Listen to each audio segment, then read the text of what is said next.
간첩 잡겠다더니 나라 경제만 망쳤다. 중국에 대한 이야기입니다. 지금 중국은요, 외국인 투자자들이 그냥 썰물처럼 빠져나갑니다. 썰물처럼. 와, 이렇게까지 빠져나갈 수 있을까 싶어요. 당장 이거 한번 보세요. 2년 새에 외국인 투자자 감소율. 이게 여러분 제가 잘못 쓴 게 아닙니다. 90.4%가 빠졌어요. 90.4%가. 외국인 투자자가 이렇게까지 줄어들었을까요? 여러분 이거 한번 보세요. 진짜입니다. 2021년만 하더라도 중국 내에 외국인 직접 투자액은요 3,441억 달러였습니다. 그런데 작년에 330억 달러입니다.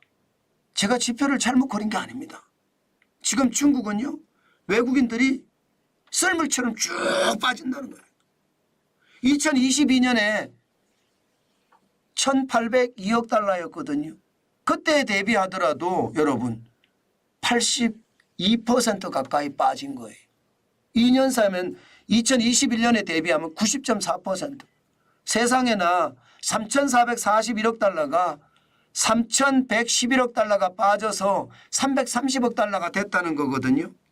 차이라는 원이 이 정도면 중국도 긴장할 수밖에 없죠. 사실 여러분 중국의 직접 투자액이 줄어들면서 저는 어쩌면 중국이 지금 전 세계에다가 저가 파산 공세를 하면서 중국 제조 2025라는 프로젝트를 가지고 적어도 10개 첨단 제품에는 중국이 1등 하겠다는 그 생각 점점 더 좀 희석되지 않을까 저는 그런 생각은 조금은 합니다. 투자액이 이렇게까지 줄어드니까 아마 더 줄어들 가능성도 클 거예요. 330억 달러면 2000년에 384억 달러였거든요. 2000년 이후로 내려갔다는 뜻이잖아요. 1993년에 275억 달러였거든요. 그때만큼 내려간다는 뜻이잖아요. 외국인들이 왜 이렇게 빠질까요? 뭐 말할 필요도 없습니다. 말할 필요도 없습니다. 미중 갈등이에요. 미중 갈등이 지금 굉장하고요. 하늘의 태양은 두 개가 될 수 없다. 이 생각이 지금 굉장히 강한 거예요. 미국 입장에서도. 실제로 말입니다. 인공지능에 투자하지 마. 반도체에 투자하지 마. 양자 컴퓨터에 투자하지 마. 바이오에 투자하지 마. 뭐 테크 분야뿐만 아니라 바이오 분야까지 투자 제한을 다 걸어놨습니다. 미국이. 이러니까 외국인들이 술술술술 빠질 수밖에 없지요. 그런데 말입니다. 그런데 중국에 대한 테크 분야에 대한 투자 제한이 아무리 미국이 강하게 한다고 하더라도요. 기업은 기본적으로 이윤을 추구하는 집단이기 때문에 이득이 된다 그러면 가요. 어디라도 갑니다. 이득이 된다 그러면. 그런데 중국이 안 간다? 이것은요. 저는 중국의 위기라고 보는 거예요. 왜 안 가느냐? 뭐 많습니다. 공동부유라는 시진핑의 핵심 정책도 정책이지만 이거 아닐까 싶어요. 반간첩법. 반간첩법은요. 여러분 이게 보면 충격적입니다. 공공시설을 촬영해도 반간첩법에 걸리고요. 이게 사진이나 혹은 뭐 어떤 내용을 SNS에다가 많이 올려도 반간첩법에 걸리고요. 심지어 기독교인 모임도 반간첩법에 걸립니다. GPS를 켜고 말입니다. 등산을 가거나 산책을 가더라도 이건 반간첩법에 걸리고요. 뭐 고서적이나 앤틱 이게 고가 옛날 제품들을 기념품으로 구매해도 반간첩법에 걸리고요. 심지어 말입니다. 많은 사람하고 인맥 쌓기를 해도 반간첩법에 걸립니다. 그렇게 되면 외국인은 추방당하고요. 10년 이내 입국을 금지하는 이 반간첩법이 기업인들에게 이게 쉽게 말하면 옥죄다는 뜻이에요. 야, 저 중국에 가서 뭘 할 수 있나? 저런 나라 가서 뭘 할 수 있을까 이렇게 생각했다는 뜻 저는 굉장히 강하다고 봅니다. 물론 공동 부유라는 건 중국 기업에 대한 이야기잖아요. 잘 나가는 기업에 세금을 많이 떼서 아니면 국유화시켜서 국민들에게 더 편안하게 주겠다는 시진핑의 정책은 중국 기업에 대한 이야기고요. 이 반간첩법은 외국인에 대한 이야기거든요. 그러니까 요즘은 중국에 가면요. 이게 휴대폰을 웬만하면 말입니다. 휴대폰 자체를 안 들고 다닌다고 하잖아요. 그 정도로 말입니다. 무섭다는 거죠. 자칫 잘못하면요. 추방이 아니고 그냥 중국 감옥에 갇힐 수도 있거든요. 그러니 얼마나 두렵겠습니까?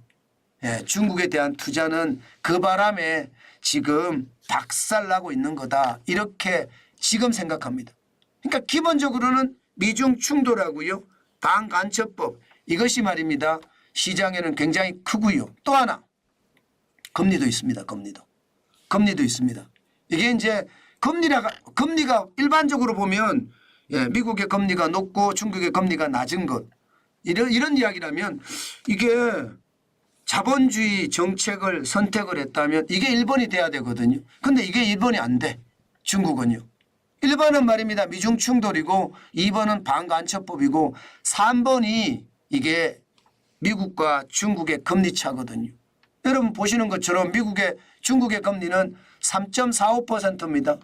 미국의 금리는 5.55%고요. 금리 차가 나니까 중국에 투자했던 사람들이 쑥 빠져나갔겠죠. 여러분 우리나라는 기준금리가 3.5%고 미국의 기준금리는 5%입니다. 그러면 2%포인트 차가 나는데 우리나라에서는 예상보다 안 빠지죠.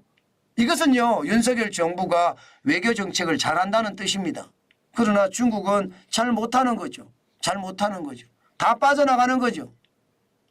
그래서 중국이 지금 경제가 굉장히 어렵거든요. 제가 나라 경제만 망쳤다 했잖아요. 진짜 어렵습니다. 이게 보면 소비자 물가가 1월에 마이너스 0.8%까지 떨어졌으니까 디플레이션이 왔다는 거예요. 디플레이션은 침체라는 뜻이거든. 저성장 저물가. 분명히 중국에는 디플레이션이 왔습니다. 최악의 디플레이션이 왔다고 보거든요. 그런데도 불구하고 지금 중국은 금리를 내리고 싶지만 내리지 못하는 게 이것 때문이에요. 미중 금리 차가 우리보다 많이 나니까 자칫 잘못했다가는 외국인 투자자들이 안 그래도 많이 빠져나가는데 더 많은 외국인 투자자들이 빠져나갈까 봐 중국도 두려워하는 거죠. 아마 제 생각에는 탈중국은 이제 대세고요. 디리스킹이라고 해야 되나요? 중국에 투자하는 자체가 위험이다. 그 말이 결국은 현실화되면서 중국에 대한 투자 굉장히 많이 철회할 겁니다. 여러분도 보시는 것처럼 어마어마하게 줄었잖아요. 직접 투자액이 이만큼 줄었습니다. 이게 중국의 국가외환관리국에서 지금 발표한 내용이거든요. 물론 이게 집계하는 어떤 기관에 따라서 굉장히 틀리게 나타나기도 합니다. 그런데 이게 중국 국가외환관리국에서 통계를 잡았다는 것은 그만큼 말입니다.